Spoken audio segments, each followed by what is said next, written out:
Hospital के bed पर पड़े थे और माँ रो रो कर परेशान हो चुकी थी। डॉक्टर साहब ने कहा था कि अभी देखते हैं, अगर इनको 2 दिन में होश आ गया तो सब ठीक रहेगा, नहीं तो ऊपर वाला जाने, दुआएं कीजिए। हो सकता है ठीक भी हो जाए और हो सकता है कि ईश्वर के हाथ में जो कुछ होगा उन्हीं के हाथों में होगा। अब माँ थोड़ी देर के लिए घर में आई थी और माँ ने सोचा था कि नहा धोकर कपड़े बदलकर खाना लेकर मैं दोबारा हॉस्पिटल में आ जाऊंगी। लेकिन जैसे ही वो घर के अंदर घुसी थी, वहां पर दोनों बच्चे, बेटा और बेटी, आपस में बातें कर रहे थे।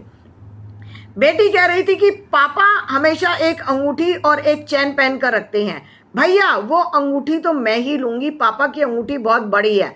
भाई ने कहा कोई बात नहीं, तो चैन मैं ले लूंगा, लेकिन भैया मैं प्रॉपर्टी में भी हिस्सा लूंगी, याद रखना।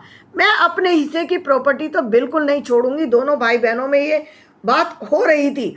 क्यों लोगी तुम प्रॉपर्टी का और कैसे लोगी? जब तुम कह रही हो कि मैं जेवर लूंगी तो मैं प्रॉपर्टी, भैया बात सुनो, कुछ भी हो जाए पापा की प्रॉपर्टी में मेरा भी हिस्सा है, मैं आधा लेकर ही रहूंगी, या तो आप आराम से दे देना, नहीं तो मुझे दूसरे रास्ते ढूंढने पड़ेंगे। दोनों बात कर रहे थे। लेकिन एक बात तो बताओ, पापा के जाने के बाद फिर मम्मी का क्या करेंगे? मम्मी का क्या करना है? 6 महीने तुम रखना, 6 महीने मैं रखूंगी। भैया बात सुनो, वो तुम्हारी जिम्मेदारी है, मेरी जिम्मेदारी नहीं है। क्यों बहन, क्यों दीदी? एक बात तो बताओ, हिस्सा तो तुम्हें उनके जेवर में भी चाहिए, हिस्सा तुम्हें उनकी प्रॉपर्टी में भी चाहिए, लेकिन 6 महीने उनको नहीं रखोगी, ऐसा क्यों? जब तुम्हें हर चीज बराबर चाहिए तो माँ को तुम्हें 6 महीने भी रखना होगा। थोड़ी देर सोचने के बाद दीदी ने बोला था, नहीं मैं 6 महीने तो नहीं रख पाऊंगी, ऐसा करेंगे 3 महीने तुम रखना, 3 महीने मैं रखूंगी। नहीं नहीं, मैं 3 महीने भी नहीं रखूंगी। ऐसा करते हैं तो फिर 15-15 दिन का कर लेते हैं, 15 दिन तुम रखो, 15 दिन मैं रखूं। तब भी दीदी तैयार नहीं हो रही थी। सुनो, अगर मुझे कहीं जाना होगा, मुझे कहीं आना होगा, मुझे कहीं कोई और काम होगा, तब मैं क्या करूंगी? तो ऐसा करते हैं, एक एक हफ्ता रखते हैं, एक हफ्ता तुम माँ को रखोगी, एक हफ्ता मैं माँ को रखूंगी। माँ का बंटवारा हो रहा था एक एक हफ्ते के लिए और दोनों रजामंद हो गए थे। गेट के अंदर जैसे ही माँ घुसी थी, उन्होंने कहा, सुनो, तुम्हारे पापा को कुछ भी नहीं हुआ है, तुम्हारे पापा अभी जिंदा हैं। डॉक्टर ने कहा है 24 घंटे के अंदर उनको होश आ जाएगा। और ये जो तुम बंटवारे की बात कर रहे हो ना, दोनों बिस्तर उठाओ और मेरे घर से अभी के अभी निकल जाओ। माँ बाप मरे नहीं हैं और हिस्से बंटने पहले चालू हो चुके हैं। माँ ने दोनों के सूटकेस उठाकर घर से बाहर फेंक दिए थे और तैयार होकर दोबारा हॉस्पिटल गई थी, क्योंकि डॉक्टर का फोन आ चुका था, उनके पति देव अब ठीक हो चुके हैं। ईश्वर ने उनको एक मौका दिया है, दूसरा जीवन दिया है और अब वो हमेशा ठीक ही रहेंगे। दवाइयाँ उनकी चलती रहेंगी। डॉक्टर की ये खुशखबरी सुनकर माँ तो फूली नहीं समाई थी, लेकिन अपने बच्चों का रवैया भी वो देख चुकी थी कि मेरे बच्चों ने मेरे पीठ पीछे क्या प्लानिंग की है। दोनों भाई बहनों ने बाहर जब उनके सूटकेस फेंके गए तो उन्होंने कहा, माँ ये तुम क्या कर रही हो, हम कहाँ जाएंगे, हमें तो कोई और ठिकाना भी नहीं है।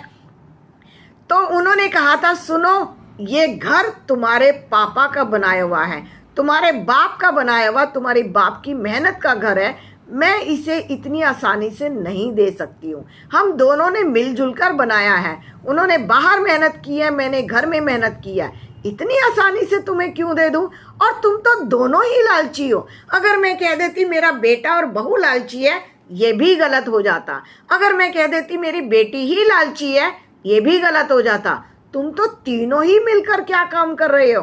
तुम तीनों ने सोच लिया कि बाप कल मरता हो आज मर जाए, परसों मरता हो अभी मर जाए। तुम तो उनमें से हो कि आज करे सो कल कर और कल करे सो परसों, और इतनी जल्दी क्या पड़ी है, दिन पड़े हैं बरसों। तुम तो मौज मस्ती के मूड में आ गए हो।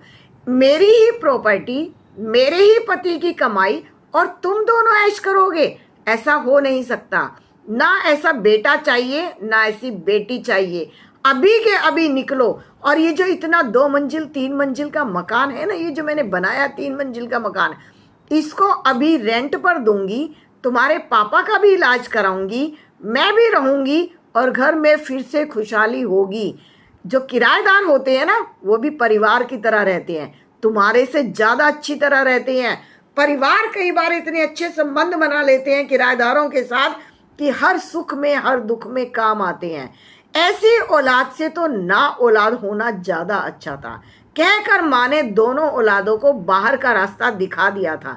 दोनों भाई बहनें और बहू भी पैरों में गिर गए थे। मम्मी जी माफ कर दीजिए, गलती हो गई है, हमसे इतनी बड़ी भूल हो जाएगी ये हमने सोचा नहीं था। हमें लगा था पापा तो है नहीं लेकिन आपको भी सहारा देना है। तुम मुझे सहारा दे रहे थे 15-15 दिन, एक एक हफ्ता। तुमने मेरा बंटवारा एक एक हफ्ते का कर दिया। तुम कौन सी पिक्चर देखते हो मुझे ये बताओ। आजकल के बच्चे कौन सी दिशा में जा रहे हैं ये बताओ। जिसके घर में ये होता होगा वही होता रहे। मैं अपने जीते जी अपनी प्रॉपर्टी किसी को नहीं दूंगी, चाहे मुझे दान करनी हो या इसका एक अनाथाश्रम बनाना हो या इसका एक वृद्धा आश्रम बनाना हो।